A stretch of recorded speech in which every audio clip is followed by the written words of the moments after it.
advice. Free advice. Free advice. Free advice. Free advice. Free advice. Free advice. Free advice. Would you like free advice? Free advice. Free advice. Free advice. Free advice. Forever.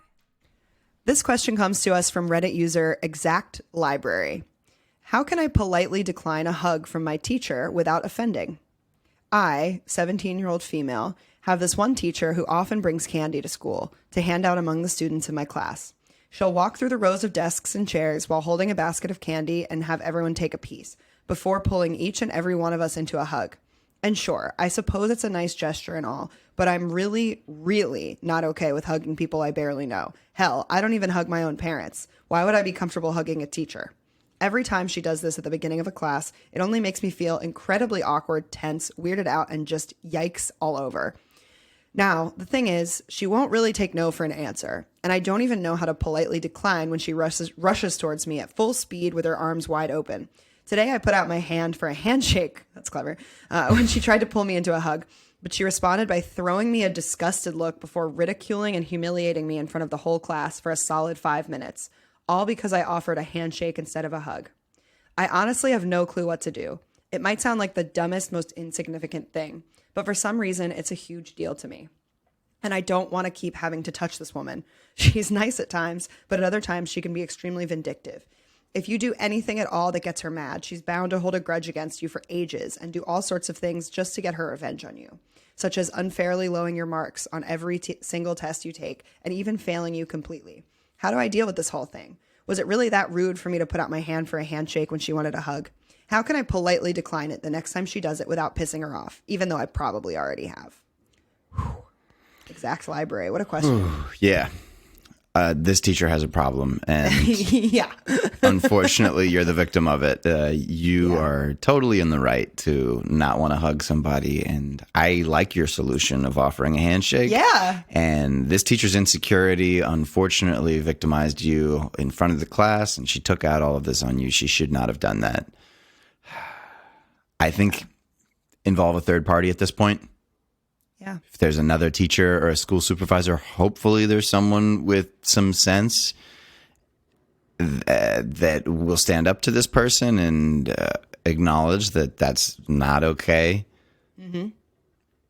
It's important for kids, students to feel like they can set personal boundaries, and a hug is one of those things that can be nothing. It can be like just a casual, easy thing that doesn't need to be invasive, or it can be like a uncomfortable thing that a person wants to refuse. And if it's that for you, you have every right to refuse it. And you did it even in the nicest way you could by like trying not to embarrass her and offer an alternative of a greeting.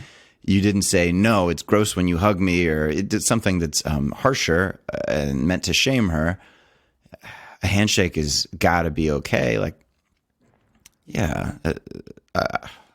It's so unfortunate too that there's this power discrepancy, like a major power discrepancy in this relationship. And I think that that's where a lot of abuse or boundary violation happens, when there is that, the person who feels like, well, shit, I have to do this or else there will be other consequences. And so I just want to be like, sigh in that power, that feeling of powerlessness of it. And especially knowing that she tends to like retaliate and have all these, take it so personally for you to say no, or it just sucks. I just have this image of this teacher being really fat. I do. How does that Why? serve us? Yeah, why do I got to go there and polarize the audience real quick? I'm thinking of why do people get really fat like that? Do you have a specific person in your past? Yeah. I have some examples of people that it's a controlling other people's behavior thing, because I think you can't control your own, and that can manifest in many ways, but one of them is overeating. Yeah. Yeah. I'm just disappointed that this teacher is out there and that you're having to explain to them, the person that's supposed to be older and in charge, and like, it's up to the person with lower status to initiate this type of familiarity, I think. Because if you have power, you can't trust that people are really consenting freely. Right. They might, like you said, just feel like they have to. They feel an obligation. I hope that there's a principal or some type of person at your school that can moderate this for you. And I think you have every right to go to them. I would recommend writing something brief that says, I don't feel like hugging this person. I feel obligated to hug them, and I felt humiliated in front of the class when I tried to shake their hand. I think it needs to be okay for me to not hug people at school. Yeah.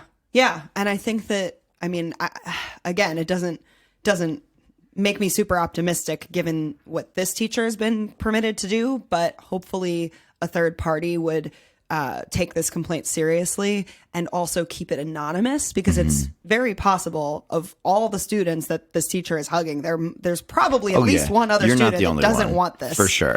Yeah. Yeah. You might just be the bravest one to speak up, and probably you're going to, even if there's no one else right now, which there probably is, you're going to help somebody in the future who is going to be in your shoes. So like, this is, I think, the plight of the whistleblower or the person who stands up is like, yeah, it sucks.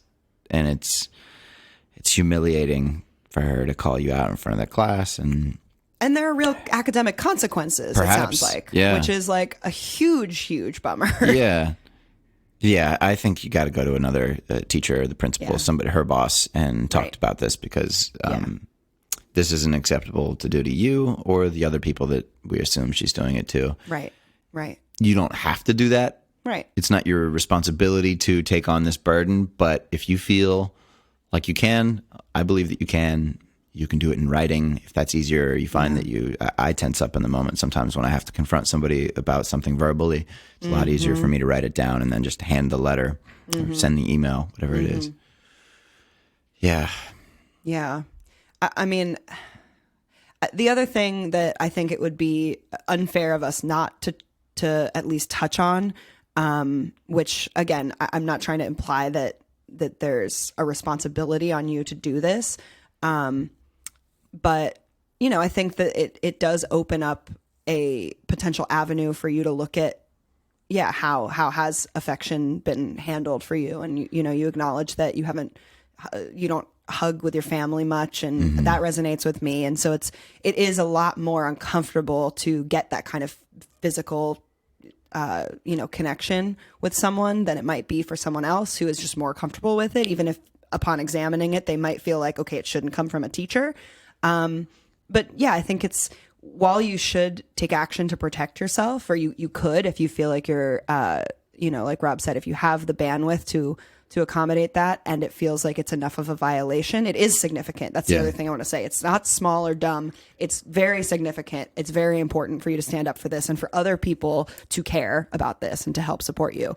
But it's also an opportunity for you to look at, okay, what is it about this particular situation that makes me so uncomfortable? And it might be the fact that this teacher is someone who's vindictive and has this emotional immaturity to them. And it's like, you don't want to just stand by and reward that behavior by succumbing to a hug. Yeah.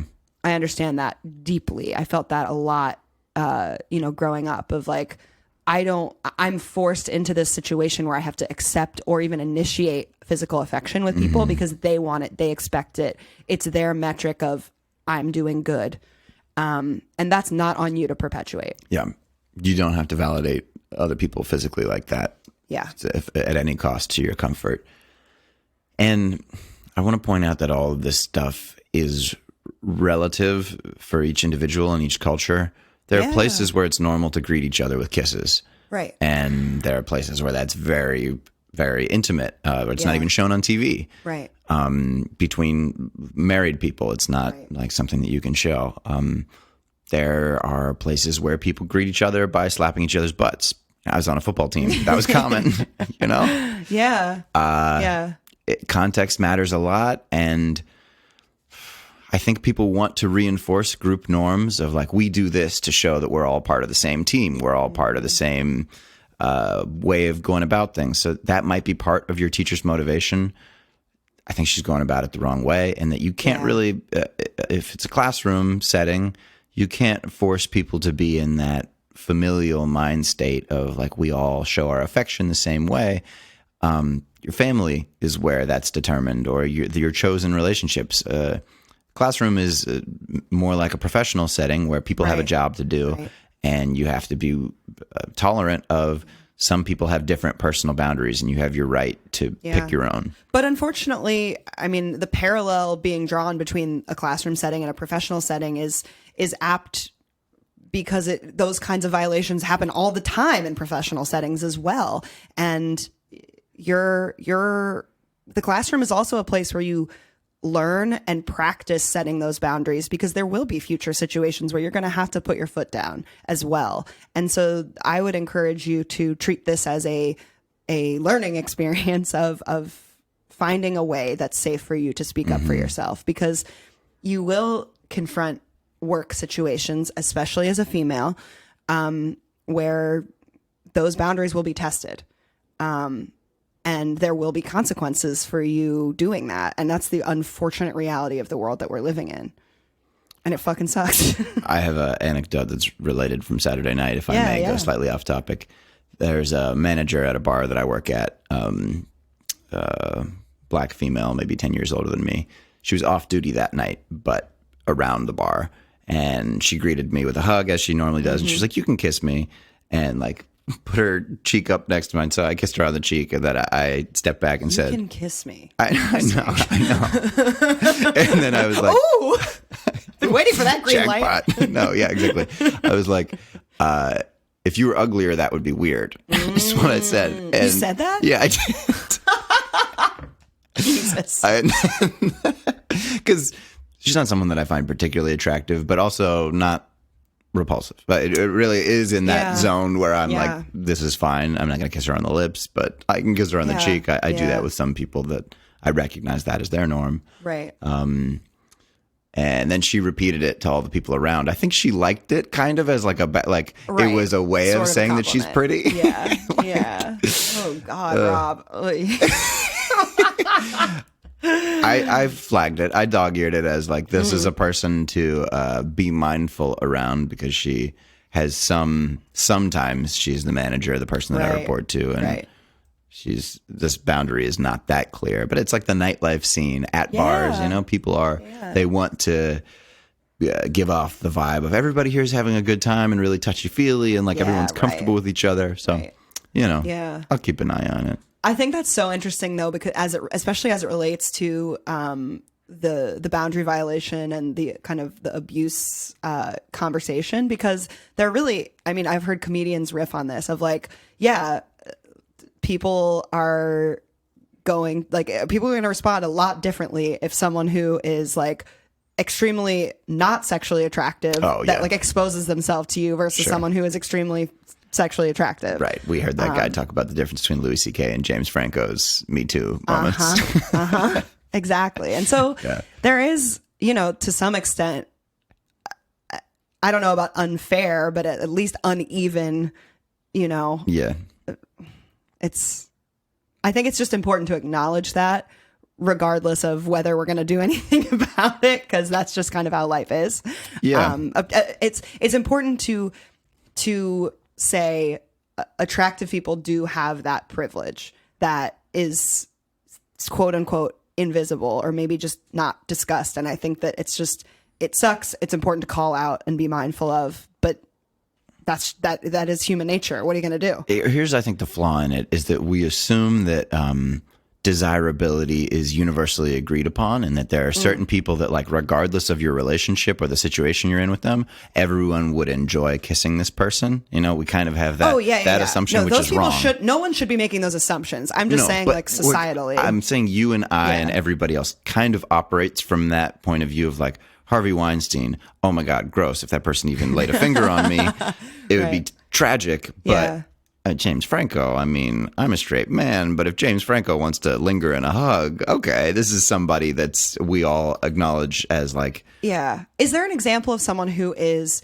physically attractive, but you don't feel that like, well, I'd give up my boundaries for that?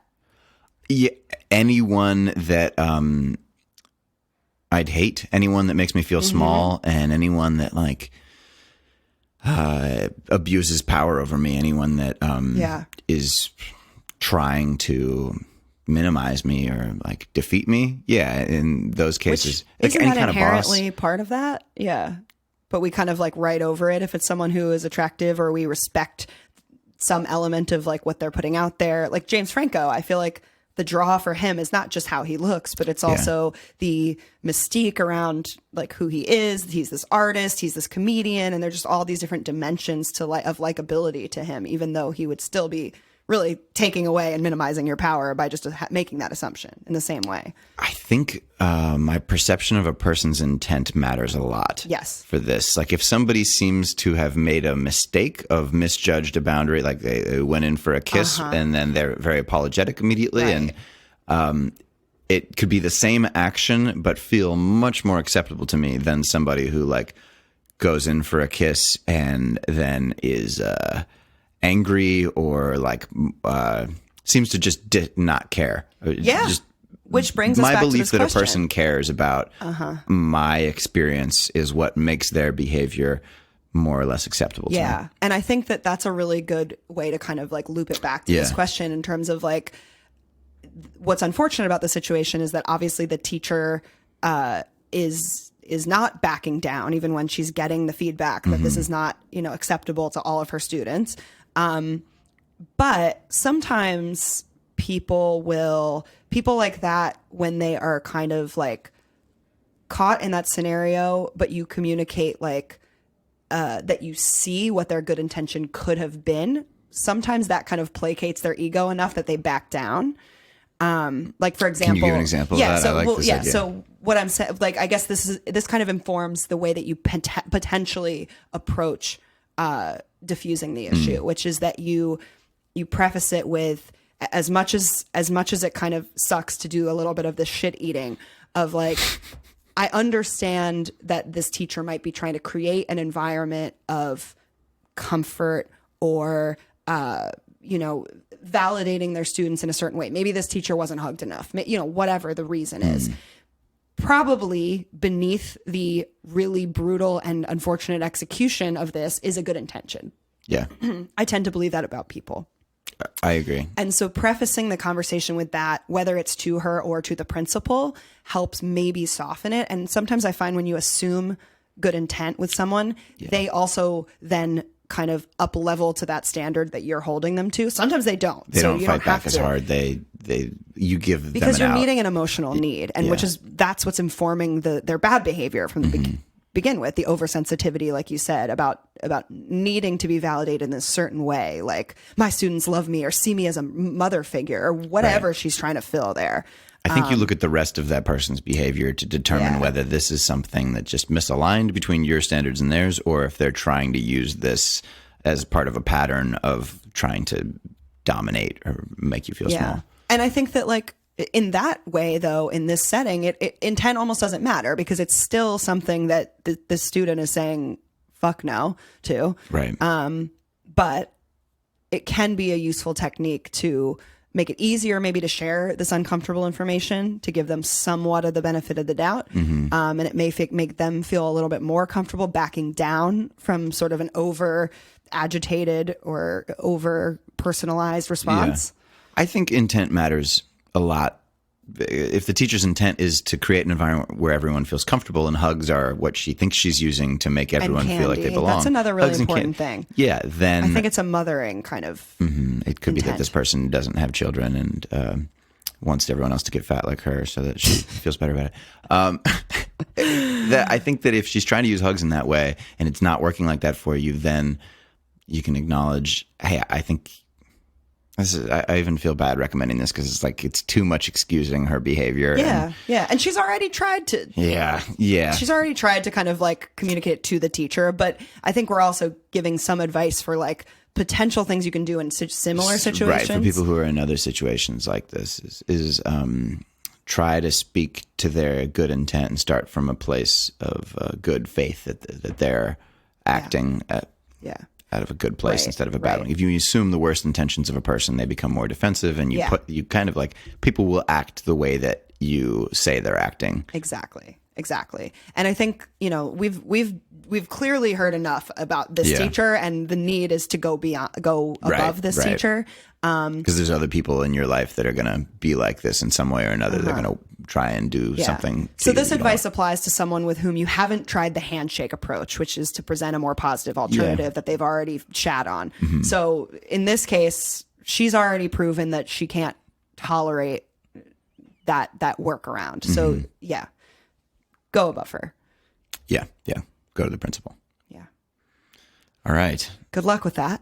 Yeah. You want to stay on the topic of boundaries and how to deal with people who...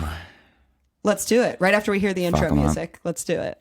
I thought we'd just play that at the beginning because we're like 20 minutes in. Oh, okay. I feel like it's too late for that. Fine. Okay. Perfect. AnorexicOctopus says... That's a funny image. My tentacles are so skinny. Help. No. AnorexicOctopus says, my best friend is asking me to make out with her boyfriend. Whoa. Okay. So a little bit of backstory. I need that. My best friend, we will call her Josephine, and her boyfriend, Butter. So specific. If you're picking fake names and you make one Josephine and the other Butter, man, you're someone I'd like to be friends with. First got together last year, and Josephine really liked him, Butter. But later she found out that when they got together, Butter didn't have any feelings for her. When she found out and confronted him, he said that eventually he started liking her. They were together for a few more months, and then they broke up because he started losing feelings and didn't tell her or show any signs that he is. It's a shame. Fast forward 9 months, and they're back together. Okay. They both love each other and are in a happy relationship, but they occasionally have fights because Josephine thinks that he is hitting on other girls, including me. Anyway, now she is the one who started losing feelings and wants to break up with him. But she wants to have a reason to do so, and she wants to prove to herself and some of her friends that she was right when she was making assumptions that he is hitting on other girls. So she asked me to make out with him. Oh my What goodness. should I do? Wow. I love this question. Thank you. I picked it. I didn't write it, but I picked it. Yeah, I'm aware that you're not anorexic octopus. Yeah, this Bulimic is squid, ripe maybe. for analysis. And I think there is probably a clear right answer that we will get to once we've sorted through all the variables. Because there's a lot to sift through here. Where do you want to start? What resonates with you? Well, I think first thing I want to do is draw a parallel between what we were kind of saying about the teacher and what Octopus is saying about her friend, of like kind of trying to force someone's emotions down a certain path to fit their own agenda, which to me indicates like I just see a big red like X of like, okay, do not proceed down this path of manipulation. Yeah. So that's where I'm at right now. Okay. I don't know what the right move is exactly. But there's something here. There's a behavior here with that friend that is missing the point, it seems like. Yeah, this is, to me, I'm going to judge Josephine in this situation. Go ahead. Josephine is trying not to own her own anxiety, and she's trying to, this is the sprinkling crack on the person that you're arresting. This is the fabricating evidence of weapons of mass destruction to validate your invasion of Iraq. This is Josephine has a feeling that Josephine finds hard to deal with, and Josephine wants to create a situation that makes her look right and good and proud in front of all of her friends. And makes it clear cut. Yeah. Makes it obvious that she should break up with him. Yeah. And that just it stinks of immaturity to me. And I hope that you don't get roped into this. Yeah. Yeah. I'm glad that you paused enough to like write and seek advice before just kind of being like, well, this is my friend and I feel like I have to please her. And you're asking because you know it's the wrong thing to do. And it's tough to call out your friend and say, hey, if you want to break up with your boyfriend, Just do you it. can do it. You don't need to have evidence in the court of public opinion that shows that you were wrong. She's playing into a victim narrative, and she's trying to. Yeah. This is a Jussie Smollett, just for one more comparison beyond the WMDs. This is Jussie Smollett, the guy from Empire. I don't know. Okay, So there just was tell a us. high profile case last year in the news. Many of our listeners may remember, some may not. This actor on Empire fabricated a hate crime against himself, where he was walking out of a Subway holding a Subway sandwich and said that people used slurs about his race, he's black, and sexuality, he's gay. And these two men beat him up and said, "Hey, isn't this the guy from Empire?" Or the whatever slur person from Empire. Why was the Subway part important? It was just part of the story. Oh, okay. That he was holding a Subway sandwich. It was. I thought we were all going to made compare up. it to a dick. Like, I thought there was going to be a whole. Okay, got it. This isn't a joke. This is a real high-profile case. Yeah. For like a couple days, it looked like, oh, this actor, this TV star, was actually lynched, was targeted for a hate crime. Right. And then evidence started coming out. It was pretty clear that he made the whole thing up to get attention, I guess, to like gain power in this victim celebrating or victim like Or like people validate that love that's and the kind of hate he confronts a lot. yeah. I think that this is what Kant called the slave morality system of whoever suffers the most is the best, has the most power. Versus the master morality system, which is whoever has the most is the best. There are huge problems with either system of judging people based on all that they have or all that they've suffered. Oh, yeah. I mean, talk about black and white mentality. Yeah. Yeah. I feel like I've lost the thread a bit. Okay, Where were I can we pull us with back. butter? I can pull Okay. us back. Josephine is thinking she wants to show everyone how much she suffered, and she's trying to make up a situation that makes you look like a bad guy and makes you kind of the heel here. You and Butter are both going to be in her narrative that she's trying to craft. The bad guys, the villains. Right. Don't take the fall for her. Just tell her, No. hey, if you don't want to be with Butter, you don't need to anymore. You don't need to make up a reason. Yeah. You don't need to plant some drugs on him or... Yeah. I want to talk in sort of generalities about similar situations where someone is very stuck in all of these cases, like their narrative about how the world treats them. And in order to be able to continue to hold on to that in the face of just having to deal with the difficult things of life and our own complicated, messy, not neat, put in a boxable emotions, we kind of can manifest those things that we think that we're most afraid of, or that we like say that we don't want to deal with. And then it's like, okay, well, that just proved us right. That just whatever. Like, I feel that I've had situations in my recent and not recent past of that same thing. And it's always very difficult to recognize when something is and isn't my responsibility, and when I am being drawn into someone else's narrative in a way that ignores my half of what's going on. And I think that in our answering of this question as well, like, we're not even talking about the fact that, like, I would be angry. You know, like, if a friend asks that of me, it's like, what do you think I am? I'm not just like a pawn in your like crazy time show.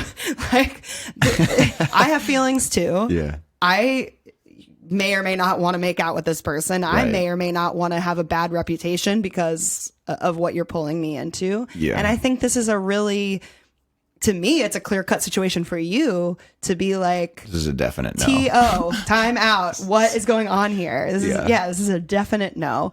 And so the question is, how do you own the fact that maybe you have feelings about the situation while being respectful of the fact that she's obviously in pain, but also saying like, hey, this is not cool within the context of our relationship. I think she's allowed to ask as long as it's fine for you to say no. If she then retaliates with Sure. you saying no to like, oh, well, then you're not actually a friend. I would do this for you. All that guilt shaming shit. Nah. No. No. Don't be a pawn in her. Don't enable her to continue going down this path that isn't good for her. It isn't good for you. Isn't good for him. Isn't good for her. It's not good for anyone. Like, this is a really important time for both of you to experience each side of that pushback, of just that firm no, of like, hey, this has gone too far. And just like Rob said, like, just own up to the fact that Josephine, just own up to the fact that you don't want to be in this relationship. That's fine. It doesn't even you don't have to justify it with anything. There doesn't have to be this like chain of bad behavior. You can just be not feeling it. Yeah. Yeah. If you're in the place to counsel Josephine, I would say that jealousy can be, if you want it to be a helpful tool for growth, it can be an opportunity to learn what are the things that you're insecure about, what are the behaviors that you expect from a person, and what can you ask for to help you manage that jealousy. It's not something that I think one of the big relationship mistakes that many people make is they think of jealousy as just like an emotion that is meant to be avoided at all costs and that no amount of it is acceptable. And anyone that would do anything that makes you jealous doesn't actually love you. But some people can become jealous about their partner ordering food from a subway worker who happens to be attractive. Unchecked, it can be completely debilitating. There can be, it can be super toxic, and you can lock a person up. And I mean, you look at the Middle East and women's dress codes there, and the way that that's written into the law. I think that's a big example of how jealousy can be a problem. Yeah. And at the same time, people do have a right to ask for certain behaviors. Some people don't want their partner to have sex with other people, and they may have valid reasons to make that request. It's up to the individuals. Most people feel that way. Yeah, most people feel that way for now. At this moment in history, at this short period following the Industrial Revolution, where love is what we think it is now. But yeah, she can use this as a learning lesson of what does she think is acceptable behavior from the people that she dates. What can she ask for from Butter? And if she doesn't end up with Butter, the next person, does she not want them to laugh with people that they find attractive? Does she not want them to find other people attractive? She may find that she has requests that are very difficult for her dating partners to meet, and that she's asking for more than what her community provides for her. And then if that's the case, she should either be alone or change her standards or change her community. I want to tell a quick anecdote that kind of latches onto something that you said within that, but isn't directly related to the last thing you said. I spoke for a while. Yeah, you did. It's okay. It was a long one. I was biding my time. I knew I'd get to breathe air and talk again soon. You're allowed to interrupt me, by the way. I know. I wanted to see where you were going with it, but was it good? Did it pay off? Kind of? Yeah, I think so. I think so. I think it always is good when it comes back to like the question, because I like going into the like philosophical territory, but I also am always asking myself, okay, but how is the person listening to this gonna actually weave that into like throwing the real a boomerang? World? Yeah. It's more exciting the farther you get it, but if it just gets stuck in a tree, then I wish I still had the boomerang in my hand. I do find it very hard to find that line of where the responsibility lies. And I think that a great illustration of that is what you were talking about is it the women's responsibility to not trigger men's sexual urges, or is it the man's responsibility to control those sexual urges? And where does that line fall? So the anecdote I have, which is kind of just along these lines, is I was walking around my neighborhood, and there's like a little grassy area in front of this visitor center for, I believe it is a Hare Krishna retreat center, like yoga retreat center. But it is in public. It's on my neighborhood street, whatever. I sat down on the grass and I was stretching. and I was wearing loose shorts and a t-shirt, and I do yoga. I was doing like bendy stuff. You know, I was flipping over or whatever. I was like showing my legs. I was doing a lot of things that like, you know, aren't necessarily inappropriate, but are displays in a way that I'm not necessarily aware of, like how they're affecting other people. And someone approached me and said basically, hey, like we're running an ashram and we've got a lot of like single men who are supposed to be, you know, kind of in a pure of mind kind of state. And, you know, basically, could you not do that? And it is their property. You know, it's not, I wasn't like, no, I must stretch and show my thighs in this like semi-religious setting. Like that wasn't a hill I was going to die on, but it does illustrate the point of like, okay, where do we draw that line in terms of, because the reality is like people have sexual urges and feelings or emotions, you know, whatever things that are to be triggered, and other people have the power to trigger them. Right. Who are we favoring? And I think different cultures have fallen on different sides of this line. Right. Like you're pointing out with like the Middle East, where it's like, okay, just cover the women up, like to a point where I think it deprives them of certain rights. Oh, yeah. But then there are certain, big time, from a different perspective, like other cultures could be seen as being too permissive and not, I don't know. It's rape culture.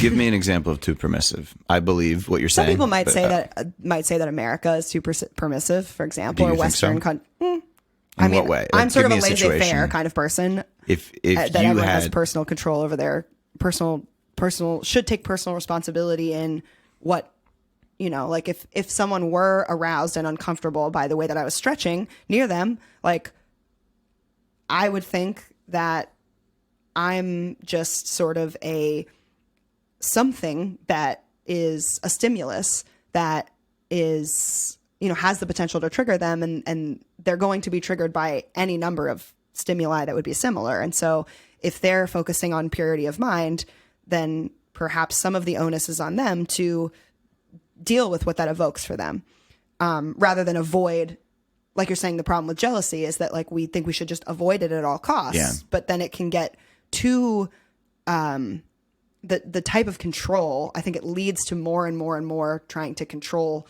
the outside thing that you can't control versus trying to control the internal thing that you have some power over. But I also acknowledge that, like, yeah, I could have stretched somewhere else. Like, I think the solution to this is to have different standards in different spaces. Mm-hmm. If you have a whole country where the standard is there's no potentially sexually stimulating expression allowed, that's a big problem in my mind. If you have a whole country where everywhere people are allowed to have sex freely or masturbate freely, or whatever you think is the other end of that, that's also a big problem. There have to be places where people can go and expect to escape that type of stimulation. Right. And I think a religious place has the right, you know, if their religious belief is that people should all be naked and exposing themselves, and it's something you can opt into, then great, that's the standard of that place. But if it's that everyone should be covered and there shouldn't be any kind of sexually stimulating stimulus, then I think that they have that right to ask for that as long as it is their property. And now the issue becomes like, what if your apartment window is facing their service center? Right. There are these ways that people's rights conflict. Right. And don't you have a right to be naked in your own apartment or something like that? Mm-hmm. Yeah, I think you do. That's fringe, or just not even fringe. Millions of these frictions happen every day. Right. And I don't think there's not like a right or wrong answer. No. Necessarily. I think case by case, I can usually make the determination. Like in this case, I think you should move. Yeah. As long as you do have an option to. If it's the only place that you can stretch, then they should, you know, respect your right to do that, or look away or something like that. But yeah, I think it's just trying to work with people and meet everybody's needs. But I also understand why people get mad about indecent exposure laws. People free the nipple movement on Instagram. Why can't women show their nipples in public or online? It's crazy. It's absurd. Women should be allowed to be topless, of course, if men are. But still the culture we're part of. But oddly enough, I'm finding myself making a counterpoint to this. Women's breasts are way more sexualized than men's breasts because we cover them up. I think they would be less so if they weren't fetishized this way, and there has to be a sticker on the nipple at all times, otherwise you can see the entire boob in an advertisement. But the dark spot, you better cover it. That's the part that we've kind of arbitrarily decided like that's what makes it indecent. That's the issue. Why? Right. Because it changes its shape when a person's aroused, has some expressive capacity like that. Interesting. Are red cheeks also then like a thing that we should ban? I mean, but I think maybe this is just going way, way too far. This is throwing the boomerang very far away. Let's throw it across the equator. But I think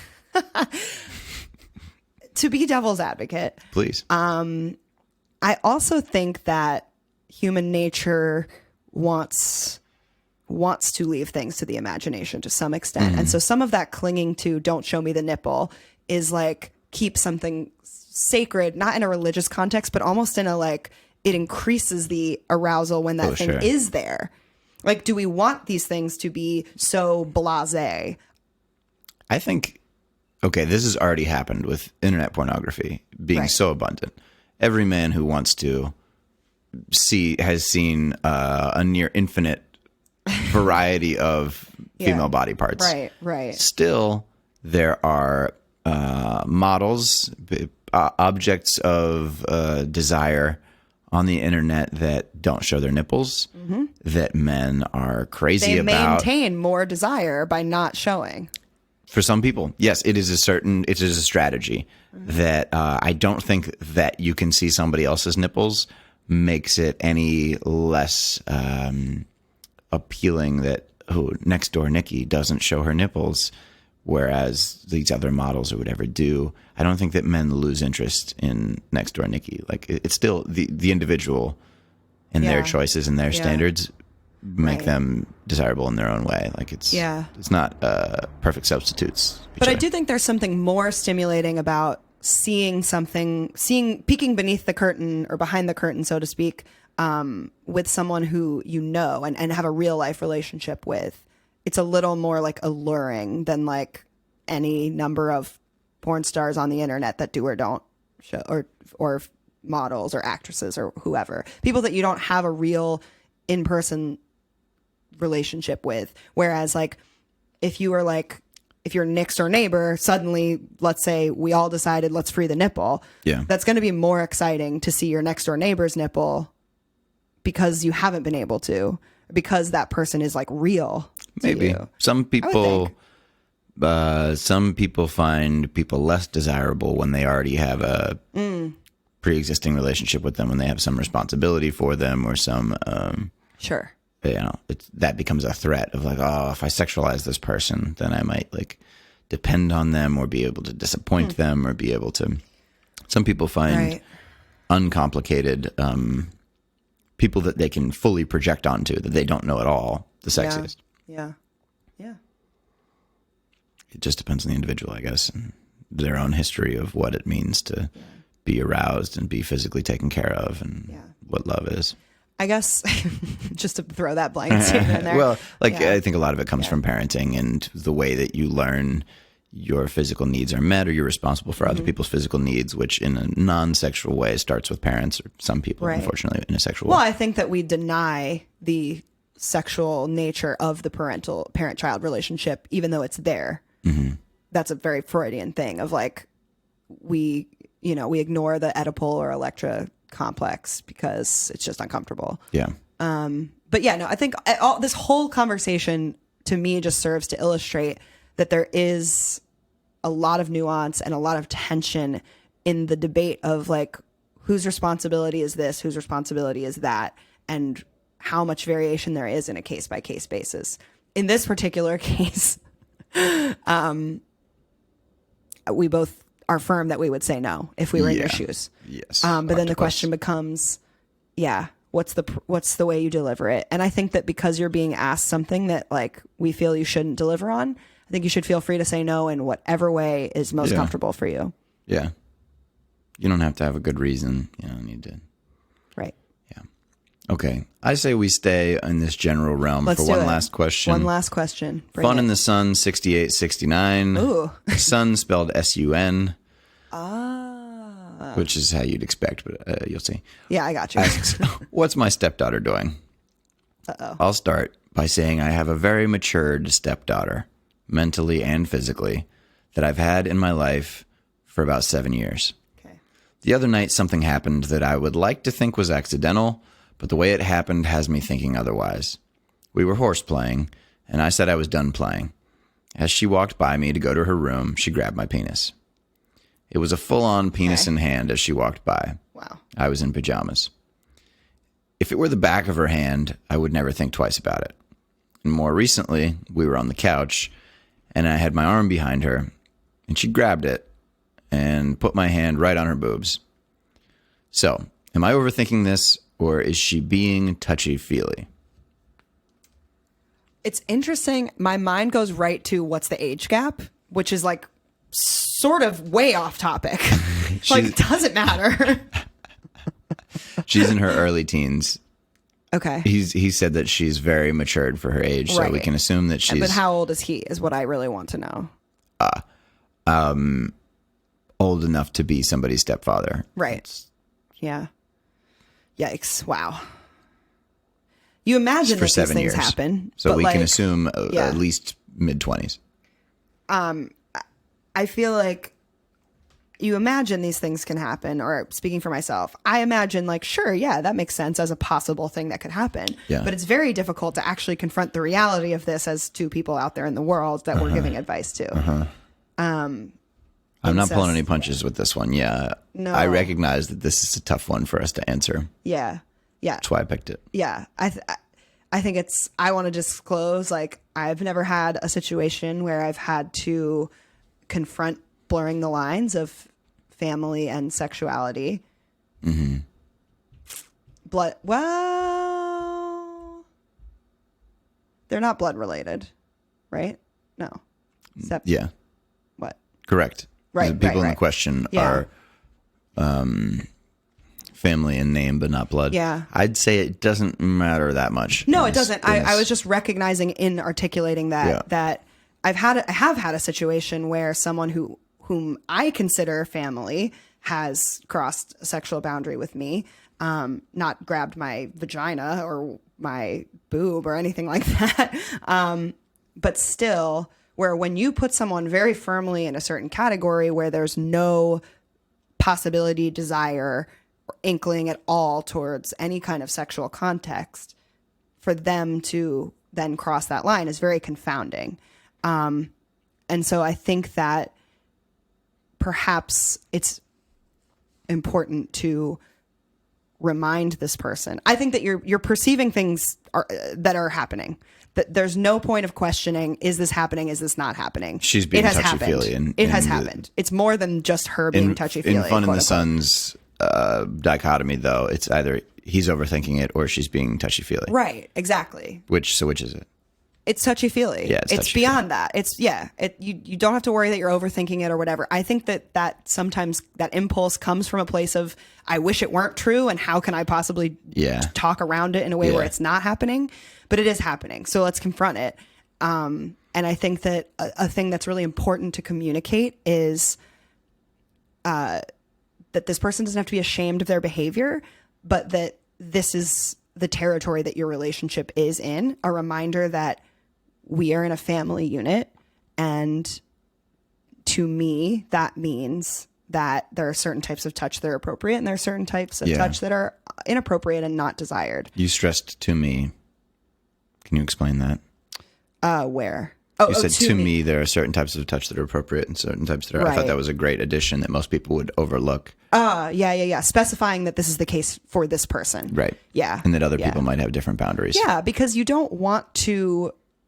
You want to carefully walk the line of especially this young person who is trying to figure out where to, even if they're mature, still trying to figure out where do I put my sexual impulses? What columns do I put them under? What people are safe to express them with? And so I think that it's important to distinguish yourself as someone who is safe, but not sexual. So safe to discuss these things, safe as a confidant, safe as a father figure, but reinforce the definition of a father figure as someone with whom there is not touching genitals of any kind. Yeah. I think it's important to be very firm about that. Or I'd say attempts to arouse, touching her, placing his hand on her boobs. We don't know what the intent is. Sure. But talk about what you know happened. Right. Yeah, I think that's the right way, is to go with what you've witnessed and not assume intent that she's trying to turn you on, or she's trying to get turned on by you, or something like that. That you don't know what the needs that are being met. It's experimentation, and I think that this is something that is worth thought. So you could overthink it. I'd say the danger is underthinking it. Yeah, or like I think what most people would do, the wrong response is probably like the quick fist down on the table. This is not something that is okay, and we're not going to talk about why. And go to your room. You're punished. Sex is bad. That like slamming the door in the whole thing. That I think is the typical response that people get from their parents if they like say masturbate in a public situation or do something sexual at a time that other people find it not okay. I would argue that ignoring it would be worse. I think that's important to set some kind of boundary. Well, even if you it's ignore it, somebody else is set. going to set a boundary then, and that's not going to be in your control. You don't have the opportunity to give it the consideration and love and attention that I think this sensitive topic deserves. Yeah. Because, on the one hand, you can overdo pushing them into thinking that all sexual impulses are bad and that their sexuality is a sin or a thing that they need to just suppress in all situations, that it's never okay. And on the other hand, you could have this person who is sexually expressing themselves in professional situations, in situations with people where it's inappropriate, where the other party finds it inappropriate. Right. So I think this is a great opportunity to talk about consent generally. Yeah. And I feel like this is young girls aren't taught as much about seeking consent from other people, more about giving consent because of the norms of our culture. They're taught that they have consent to offer or not. But I think that this is a chance to say that she has the right to give or refuse consent for any kind of sexual touching, and so do you, and that you, based on your relationship to her as an older adult and playing a father-like role in her life, don't consent to having this type of touch. And then like anything, you can draw broad strokes, but like anywhere your bathing suit covers is a pretty good model for like any place that my bathing suit covers up. I don't want to be touched there. And I don't want to touch you in the same way. Depends. Yeah, it's up to you. But I also want to were you done? That's it. Yeah. Okay. I want to also reframe. I know this is just a really icky and uncomfortable situation to be in. But I also want to reframe it as a really, really wonderful and clearly necessary parenting opportunity, because you're in a position where she's attempted something that's sexually inappropriate with you, which no one wants to have to deal with. However, because it is right in front of you, you have this perfect bullseye opportunity to correct her aiming of those sexual impulses that many parents don't necessarily get. And you have a chance to really set her up to understand when there should be sex associated with something and when there doesn't need to be sex associated with something. I had a supervisor or a professor, she was both, but it doesn't matter, in grad school, who told a story about in a therapeutic context, she was with a client, an adolescent boy, who tried to come on to her sexually. And she was extremely firm about saying no. And why that's so important is because this adolescent had learned, because of the abuse that he had suffered, that love and sex, whether it's familial love, platonic love, are associated, are linked. And that if he's going to receive the type of warmth and love that comes from a therapeutic relationship, that he in some way sexually has to reciprocate or offer himself. It's like part of it. Yeah. And so that was a really uncomfortable moment, but so critical to their work together and to that young man's development, for her to be able to say in that safe space, this is not okay. This is not how you should have been treated. This is not, your worth is not measured by this. Yeah. And I don't want to make any presumptions about what your stepdaughter has been through or anything, other than to draw that parallel of, you have a really ripe opportunity to set this person straight about what is healthy sexual expression. And keeping in mind that you're doing her a really wonderful service by, wow, I'm like getting really emotional. Really wonderful service by having that in to discuss something so important as, when do we and when do we not express sexuality? When do we open ourselves up to people? When do we get vulnerable with our physical manifestation and not? And I think that just by writing in, you're demonstrating, a sense of recognizing that this is serious and that you want to cull together, like, what's the best guidelines for this, because it is so sensitive. And I think you have really clearly great parental instinct in that respect. So it's like, how do you follow through on that in a way that's firm enough, appropriate, non-shaming, and sets you up to have a healthy familial relationship going forward? I want to add one more piece from consent theory or teaching is, if you say no to a certain act, it can be helpful to suggest an alternative. And I think this is important. If you don't want your stepdaughter grabbing your penis, but you recognize that there is an impulse for her to be physically affectionate with you, you can suggest a back rub if you're comfortable with it, or some type of other touch that is non-sexual. She might not have that distinction of, these are things that you do only with someone that you can be sexual with, or versus these are things that people you like, you can touch and express affection. Hugs are okay, maybe. It's up to you, but I think it may be important for her to have some feeling of like there is some physical connection with you, and I would recommend picking something that you can say, hey, at those moments where I'm not going to grab your boobs or whatever.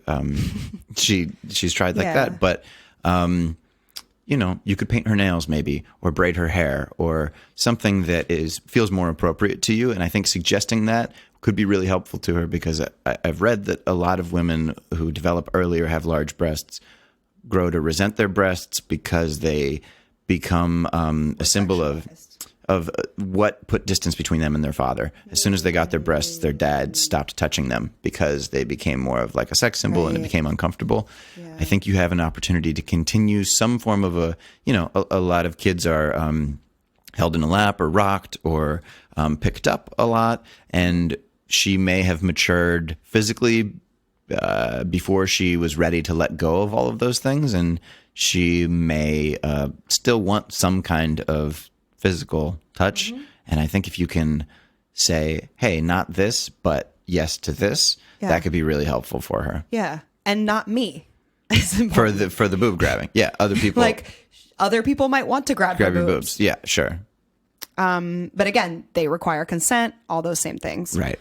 Yeah. And I would be mindful of what physical things that you suggest. And I would suggest things that have no ambiguity, things that are maybe less opted for in a sexual context. Like when you said back rub, I was examples? Like, because to me that's a little too ambiguous or leaves room for there to be sitting side by sexual side touching. and rubbing somebody's back, not laying face down. Like a back pat, not a massage. I mean, Got it. A side massage. Sure, I think the positioning of your hips and all of that is important with this. I think, like, my dad used to rub the back of my head and, like, take my skull in his palm, and that felt really good. And it was a nice, like, we'd watch TV, I'd sit in the armrest of the chair, and he would, like, squeeze my head, and that felt nice. I think that kind of thing is important. It was never sexual. It never felt like wrong or something that was done to me that I didn't like. Right. I guess I also want to make space for this stepfather to maybe withdraw what he's willing to do physically with this child. Now, again, not in a shaming way, but just, it may acknowledge that it may be more challenging for him to sit right next to her on the couch, or just invite in a situation that's similar to what he experienced before. Because I imagine there's some level of trauma to that, to having just been in that situation. Yeah. So my point is just, you don't have to go right into offering something that might feel physically threatening to you. I'm scared of him withdrawing too much. Yeah. I think that's my worry. He seems like he's not that uncomfortable with it. I don't think that he feels like he's maybe. I mean, men do repress these emotions, I think, as a matter of course in our society. So it's possible, but I don't think that he feels a physical threat from her. It's just me projecting onto the situation, and more feels like uncomfortable about how this is going to make him look to her mother's eyes, to her, to the rest of the world, and that he's not trying to be a creep, be a pedophile, be one of the bad guys. Clearly. So, I would be cautious about being too cold and distant after all of this could send the subconscious message to her that, like, oh, you're, that she did something bad that's irreparable. Totally. I just wanted to make sure the counterpoint was represented. Sure. That I would imagine that if this happened to me, that there would be some sense of, ooh, what did I do something wrong? Just not feel entitled to kind of stand up for my own physical boundaries after they have been crossed like this. And I don't know what's in this guy's history, so it just feels important to say. But yeah, I think that pretty much covers what I would have to say about it. Me too. Good luck. Good luck. And if you have other questions, if you can always reach back out to us, or obviously you can get the help of a mental health professional in this situation, a family therapist, someone like that. Family therapist. If it seems like this is not a one and done issue, having someone in there to support the process of unpacking this and rerouting the behavior, that could be the way to go. Especially if you find that this is a behavior she's doing because she learned it from somebody in her past, that this is how you interact with father-like figures. Right. Yeah. Okay. Great job, Morgan. Thanks. Great job, Rob. Yeah. I felt like this is a focused, interesting, well-made episode. Yeah, me too. To really do a hard pivot from last week that was so open-ended. I feel like this was very masculine and that was very feminine in that divide that we have, we continually try to suss out and establish. Differences in quality too, personally. That might be me revealing some of my prejudice, but I just think this is people are just going to want to listen to this more. I mean, it's going to have a good title too. Yeah, you tell us. How can they tell us? freeadvicepodcast@gmail.com. We'll take feedback. We'll take questions. We'll take whatever. We want to hear from you. Yeah. If you emailed us a question, it would really make my day. Yeah, me too. All right, everybody. Good night.